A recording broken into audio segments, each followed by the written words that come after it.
Welcome to निर्देशिका study. तो आज के वीडियो में हम पढ़ेंगे लाभ और हानि के कुछ क्वेश्चंस प्रॉफिट एंड लॉस के। तो इसमें जो वर्ड यूज़ होते हैं पहले मैं आपको वो बता देती हूँ, कुछ फॉर्मूले हैं वो बता देती हूँ, फिर आगे के हम क्वेश्चन स्टार्ट करेंगे। तो चलिए स्टार्ट करते हैं। सबसे पहले दे रखा है हमें क्रय मूल्य। क्रय मूल्य क्या होता है? जिस पे कोई वस्तु खरीदी जाती है। इसे इंग्लिश में क्या बोलते हैं? कॉस्ट प्राइस बोलते हैं। जिसे हम शॉर्ट फॉर्म में जब भी हम मैथ में यूज़ करते हैं तो शॉर्ट फॉर्म में हम क्या यूज़ करते हैं? सीपी यूज़ करते हैं। इसी तरह है विक्रय मूल्य। जिस पे वस्तु बेची जाती है उसे बोलते हैं विक्रय मूल्य। इंग्लिश में बोलते हैं इसको सेलिंग प्राइस। और अगर हम इसे शॉर्ट फॉर्म में लिखेंगे तो क्या लिखेंगे? एस। सेलिंग प्राइस में एस और प्राइस का पी। उसी तरह अगर हमें किसी चीज़ पर लाभ होता है, मान लीजिए आपने कोई वस्तु 100 रुपये की खरीदी है और उसे 120 में बेच दी है, तो आपको उस पर 20 रुपये का क्या हो जाएगा? लाभ हो जाएगा। तो लाभ को हम क्या बोलते हैं? प्रॉफिट बोलते हैं। और इसे किससे रिप्रेजेंट करते हैं? पी से रिप्रेजेंट करते हैं। उसके बाद क्या दे रखा है? हानि। हानि का मतलब क्या होता है कि अगर आपने कोई वस्तु 100 रुपये में खरीदी और आप उसे 80 में बेच रहे हैं तो आपको क्या हो रही है? उसमें हानि हो रही है। 20 रुपये की क्या हो रही है? हानि हो रही है। तो इसे हम किससे रिप्रेजेंट कर रहे हैं? एल से रिप्रेजेंट कर रहे हैं।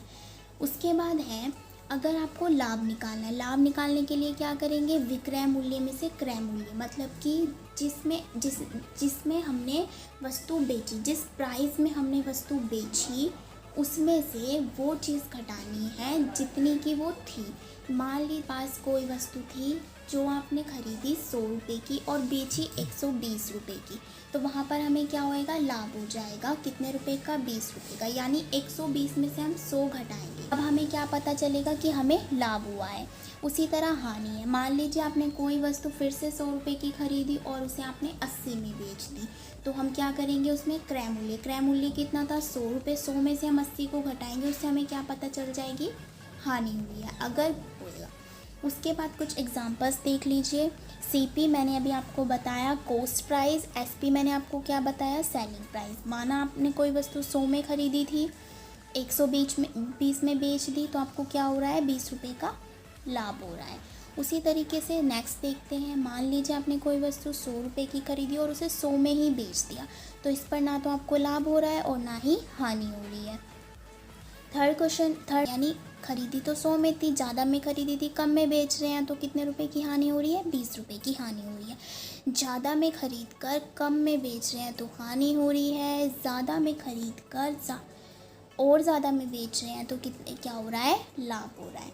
पर आपसे थोड़े इजी क्वेश्चन नहीं पूछे जाते, आपसे प्रतिशत में क्वेश्चन पूछे जाते हैं। तो उसके कुछ फॉर्मूले हैं वो देख लेते हैं। जैसे कि दे रखा है, आपसे क्वेश्चन पूछा जाएगा लाभ प्रतिशत कितनी हुई, हानि प्रतिशत कितनी हुई, इस टाइप से क्वेश्चन पूछे जाएंगे। तो उसके फॉर्मूले आपको लर्न करने हैं। लाभ परसेंट का फॉर्मूला क्या हो जाएगा? लाभ प्रतिशत का फॉर्मूला हो जाएगा लाभ बटे क्रय मूल्य इंटू 100%। ये हो जाएगा लाभ परसेंट का फॉर्मूला। अगर आपको इसे शॉर्ट में लिखना है तो आप इस टाइप से लिख सकते हैं। लाभ को क्या लिखते हैं? प्रॉफिट लिखते हैं। और क्रय मूल्य को क्या लिखते हैं? हम कॉस्ट प्राइस यानी सीपी लिखते हैं शॉर्ट में इंटू 100%। आप दोनों याद कर लीजिए, जिससे आपको इजी लगे आप वो यूज़ कर सकते हैं। और याद करने की इसकी ट्रिक क्या है? लाभ, अगर लाभ दे रखा है तो लाभ ऊपर आएगा और हानि दे रखी है तो हानि नीचे आएगी। दोनों के सेम फॉर्मूले हैं। तो चलिए अब क्वेश्चन स्टार्ट करते हैं। तो चलिए कुछ क्वेश्चंस करते हैं और अच्छे से क्लियर करते हैं। जो मैंने अभी आपको फॉर्मूले बताए हैं उन्हीं का यूज़ हम अब क्वेश्चनों में करेंगे। तो चलिए स्टार्ट करते हैं। पहला क्वेश्चन दे रखा है आपको, एक व्यक्ति 400 रुपये में एक घड़ी खरीद कर, यानी वो कितने में खरीद रहा है? 400 रुपये में खरीद रहा है, तो ये उसका क्या हो गया? क्रय मूल्य हो गया। तो हम लिखेंगे यहाँ पर क्रय मूल्य इज इक्वल टू 400 रुपये। फिर क्या दे रखा है? खरीद कर उसे 500 रुपये में बेच देता है। बेचने को हम क्या कहते हैं? विक्रय मूल्य कहते हैं। तो विक्रय मूल्य इसका कितना हो रहा है? 500 रुपये। अब आप देख रहे हैं कि खरीद तो वो 400 में रहा है और बेच कितने में रहा है? 500 रुपये में। तो उसे क्या हो रहा है? लाभ हो रहा है। पता चल रहा है आपको कि लाभ हो रहा है कितने रुपए का? 100 रुपये का। लाभ निकालने के लिए इसमें भी क्रय मूल्य में से क्रय मूल्य घटा देंगे तो 500 माइनस 400 इज इक्वल टू 100 रुपये। 100 रुपये का उसे क्या हो रहा है, लाभ हो रहा है। पूछा क्या है, उसे कितने प्रतिशत का लाभ हुआ, और मैंने अभी आपको लाभ परसेंट का फॉर्मूला बताया। क्या हो जाएगा, लाभ प्रतिशत इज इक्वल टू लाभ अपॉन क्रय मूल्य इंटू 100%। लाभ कितना हो रहा है उसे, 100 रुपये का। ये जो आया ये आपका क्या आया, लाभ आया। तो 100 रुपये क्रय मूल्य कितना है आपका, 400 रुपये है। इंटू क्या कर देंगे, 100 कर देंगे। कितना हो जाएगा, 0 से 0 कैंसिल, 0 से 0 कैंसिल हो जाएगी, 2 0 से ये ऊपर वाली कैंसिल हो जाएगी, 4 से इसे काटेंगे कितनी बार में जाएगा, 25 बार में। 25 चौका कितना होता है, 100 होता है। तो इसका कितना आ जाएगा, 25% का उसे क्या हो रहा है, लाभ हो रहा है। तो लाभ प्रतिशत कितना आ गया इसका, 25%। एक बार दोबारा से देख लेते हैं। एक व्यक्ति 400 रुपये में एक घड़ी खरीद कर, यानी वो 400 में खरीद रहा है, उसे 500 रुपये में बेच देता है। 500 रुपये में बेच रहा है, तो पता चल रहा है कि आपको आराम से इसमें ये चीज़ आपको करने की ज़रूरत नहीं है। आप नॉर्मली क्वेश्चन को पढ़ के पता कर सकते हो कि उसे लाभ हो रहा है या हानि हो रही है। अब आप इस क्वेश्चन में देख रहे हो, कोई वस्तु है, आप उसे 400 रुपये में खरीद रहे हो और 500 रुपये में बेच रहे हो, तो आपको क्या हो रहा है, 100 रुपये का लाभ हो रहा है। तो इसमें आप यहाँ तक तो आप ऐसे ही कर सकते हो, अपने माइंड से, ओनली माइंड से कर सकते हो, लिखने की आपको ज़रूरत नहीं पड़ेगी। बस आपको लाभ परसेंट का फॉर्मूला लगाना है। लाभ परसेंट का फॉर्मूला आपको लर्न होना चाहिए। लाभ परसेंट में क्या हो जाएगा, लाभ ऊपर आ जाएगा और हानि में हानि ऊपर आ जाती है। इसमें लाभ पूछा हुआ था, तो इसमें हम लाभ प्रतिशत का फॉर्मूला लगाएंगे। लाभ प्रतिशत इज इक्वल टू लाभ अपॉन क्रय मूल्य इंटू 100% हो जाएगा। फॉर्मूला रखेंगे, वैल्यूज़ रखेंगे और इसको सॉल्व कर देंगे। तो इसका आंसर क्या आ जाएगा, 25%। ये इसका क्या हो जाएगा, आंसर। तो चलिए अब सेकंड क्वेश्चन देखते हैं और अच्छे से क्लियर करते हैं। क्वेश्चन दे रखा है, सेकंड क्वेश्चन में क्या दे रखा है, एक व्यक्ति 500 रुपये में एक मोबाइल खरीद कर उसे कितने में बेच रहा है, 400 में बेच रहा है। उसे कितने प्रतिशत की हानि हुई। तो आप देख रहे हैं, एक व्यक्ति जो है वो 500 रुपये में ख़रीद कर मोबाइल को 400 में बेच रहा है, तो साफ पता चल रहा है उसे हानि कितने की हो रही है, 100 रुपये की। तो हम डायरेक्ट लिखेंगे हानि कितने की हुई उसे, 100 रुपये की। तो इसमें क्या पूछा है, उसे कितने प्रतिशत की हानि हुई। तो हानि प्रतिशत इज इक्वल टू क्या होता है, हानि अपॉन क्रय मूल्य इंटू 100%। तो हानि कितनी आई आपके पास, 100 रुपये आई, और क्रय मूल्य 500 रुपये में एक मोबाइल खरीदना मतलब 500 रुपये उसका क्या हो जाएगा, क्रय मूल्य। तो 500 लिखेंगे इंटू 100%।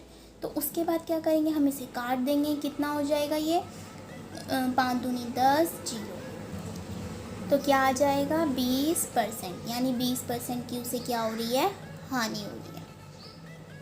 इजी है, एक बार और समझ लीजिए। एक व्यक्ति है, कोई 500 रुपये में चीज़ खरीद कर उसे 400 में बेच रहा है, तो कितने प्रतिशत की हानि हुई। तो आपको दिख रहा है 500 रुपये में खरीद कर, यानी कम में जा रहे हैं, तो हमें हानि हो रही है। कितने की हो रही है, घटा देंगे, 500 में से 400 को घटाएंगे, कितना आएगा, 100 रुपये। उसके बाद हानि परसेंट निकालना है। हानि परसेंट का मैंने आपको फॉर्मूला बताया, हानि अपॉन क्रय मूल्य इंटू 100%। बस आपको ये याद रखना, अगर हानि है तो हानि ऊपर आएगा, लाभ है तो लाभ ऊपर आएगा, बाकी तो सेम है, बस काट देंगे और इसका आंसर आ जाएगा। तो अब देखते हैं थर्ड क्वेश्चन। और ऐसे क्वेश्चन जो है मोस्टली कॉम्पिटिटिव एग्जाम में पूछे जाते हैं, तो इसे देखते हैं। क्या दे रखा है, कोई व्यक्ति 10 रुपये में 11 संतरे खरीद कर 11 रुपये में 10 संतरे बेचता है। ज्ञात कीजिए उसे पूरे व्यापार में कितने प्रतिशत का लाभ अथवा हानि होगी।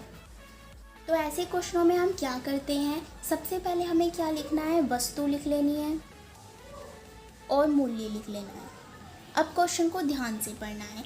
कोई व्यक्ति 10 रुपये में 11 संतरे खरीद कर कितने रुपए में खरीद रहा है, 10 रुपये में। तो मूल्य यहाँ लिख देंगे, कितने संतरे खरीद रहा है, 11 संतरे, तो संतरे यहाँ पर लिख देंगे। ये इसका क्या हो जाएगा, क्रय मूल्य। क्रय मूल्य। इसके बाद हम क्या करेंगे, उसने क्या कहा, 11 रुपये में 10 संतरे बेचता है। बेचता कितने में है, 11 रुपये में 10 संतरे। तो रुपये के नीचे रुपये लिखेंगे और वस्तु के नीचे वस्तु लिखेंगे। 11 रुपये में 10 संतरे बेचता है। बेचने को हम क्या कहते हैं? विक्रय मूल्य। और ख़रीदने को हम क्या कहते हैं? क्रय मूल्य। सबसे पहले आपको क्या करना है? वस्तु और मूल्य लिखना है। आपको क्वेश्चन को ध्यान से पढ़ना है। 10 रुपये में 11 संतरे खरीद रहा है, यानी क्रय मूल्य 11 संतरे, यानी वस्तु कौन है? संतरे हैं 11, और मूल्य कितना है? 10 रुपये है। नेक्स्ट लाइन में क्या कह रहा है? 11 रुपये में 10 संतरे बेचता है। 11 रुपये में, यानी पैसे, रुपये के नीचे, मूल्य के नीचे पैसे लिखेंगे, और जो सामान है, वस्तु है, उसे वस्तु के नीचे लिखेंगे। पूछा क्या है? ज्ञात कीजिए उसे पूरे व्यापार में कितने प्रतिशत का लाभ अथवा हानि होगी। तो हमें इसमें नहीं पता चल रहा है कि हमें लाभ होगा या हानि होगा, तो उसके लिए हम क्या करते हैं? फॉर्मूला लगाएंगे इसमें। ऐसे क्वेश्चनों में हम क्या करते हैं? इसकी और इसकी मल्टीप्लाई करके लिखते हैं, क्रॉस मल्टीप्लिकेशन करते हैं, और इसकी और इसकी मल्टीप्लाई करके लिखते हैं, यानी कि 11 × 11 माइनस 10 × 10 अपॉन, और जो यहाँ पर संख्या आएगी वो नीचे आ जाएगी 10 × 10 अपॉन, इंटू में क्या आ जाएगा? 100% आ जाएगा। उसके बाद हम क्या करेंगे? निकालेंगे अब इसको। 11 की 11 से करते हैं तो कितना आता है? 121 माइनस 10 10 100 अपॉन 100 इंटू 100% हो जाएगा। तो आप देख रहे हैं 121 में से 100 जाएगा, कितना बचेगा आपके पास? 21 इंटू 100 अपॉन 100। 100 से 100 कट रहा है, कितना बचेगा? 21। अब आपको कैसे पता चलेगा कि लाभ हो रहा है या हानि हो रही है? अब आप देखिए, अगर ये चीज़ पॉजिटिव आ रही है तो इसका मतलब क्या हो रहा है? लाभ हो रहा है। और अगर यही चीज़ नेगेटिव, मतलब कि मान लीजिए 100 इधर आ रहा होता, 121 इधर आ रहा होता, तो चीज़ किस में आती? नेगेटिव में आती। तो आपको पता चल जाता क्या हो रही है? हानि। बस आपको यही ध्यान रखना है, अगर ये आ रही है नेगेटिव में तो हानि हो रही है, और अगर ये पॉजिटिव में आ रही है तो लाभ हो रहा है। तो कितने रुपए का लाभ हुआ उसे? 21 रुपये का लाभ हुआ। एक बार और देख लीजिए क्वेश्चन। ये क्वेश्चन बार बार पूछा जाता है कॉम्पिटिटिव एग्जाम में, मोस्ट इम्पॉर्टेंट क्वेश्चन है, मैंने लिख भी रखा है। दोबारा से देखते हैं। कोई व्यक्ति 10 रुपये में 11 संतरे खरीद कर 11 रुपये में 10 संतरे बेचता है। खरीद कितने में रहा है? 11 संतरे खरीद रहा है 10 रुपये में, लिख लिया। 11 रुपये में 10 संतरे बेचता है, यानी विक्रय मूल्य 11 रुपये में 10 संतरे बेच रहा है। बस ध्यान रखना है, रुपये के नीचे रुपये लिखना है, वस्तु के नीचे वस्तु। वस्तु आपको कुछ भी दे सकता है, टेबल, मेज, कुर्सी, या कुछ भी दे सकता है, आपको घबराना नहीं है। बस ये लिखने के बाद आपको क्रॉस मल्टीप्लिकेशन कर देनी है। पहले इन दोनों की, यानी जो ये फर्स्ट डिजिट पे होगा, पहले इन दोनों की, फिर इन दोनों की, इसमें से इसको माइनस कर देंगे, जो आएगा उसे लिखेंगे। जो यहाँ पर होगा वही नीचे होएगा। 10 × 10 इंटू 100% करेंगे। 11 11 121 10 10 100 अपॉन 100 इंटू 100%। तो इसमें क्या देख रहे हैं आप? 121 में से 100 जाएगा 21, इस तरीके से ये कट जाएगा। और आप देख रहे हैं ये पॉजिटिव का, अगर पॉजिटिव में आ रहा है तो लाभ हो रहा है, और नेगेटिव में आ रहा है तो हानि हो रही है। बस ये चीज़ आपको याद रखनी है। तो चलिए इस टाइप का एक और क्वेश्चन देखते हैं। ये क्वेश्चन दे रखा है आपको 4th क्वेश्चन में। एक दुकानदार कुछ अमरूद 15 रुपये में 6 अमरूद की दर से खरीदकर 5 रुपये में 4 अमरूद की दर से बेचता है, तो उसे पूरे व्यापार में कितने प्रतिशत का लाभ अथवा हानि होगी। इसमें भी सेम वही चीज़ लिखेंगे, वस्तु, यानी वस्तु की कौन है हमारे पास? अमरूद है, और मूल्य।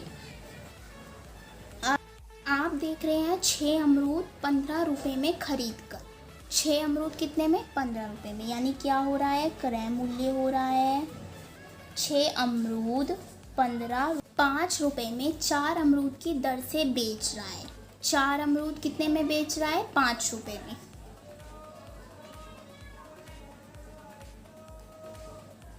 बेच रहा है तो क्या हो जाएगा? विक्रय मूल्य हो जाएगा। ज्ञात कीजिए उसे पूरे व्यापार में कितने प्रतिशत का लाभ अथवा हानि होगी।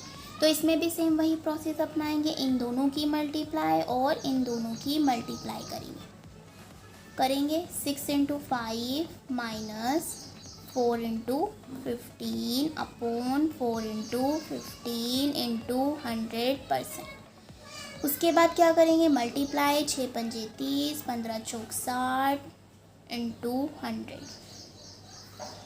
उसके बाद क्या करेंगे, 60 में से 30 जाएगा, 60 क्या है, बड़ा है और बड़े पे माइनस का चिन्ह है तो माइनस लगेगा।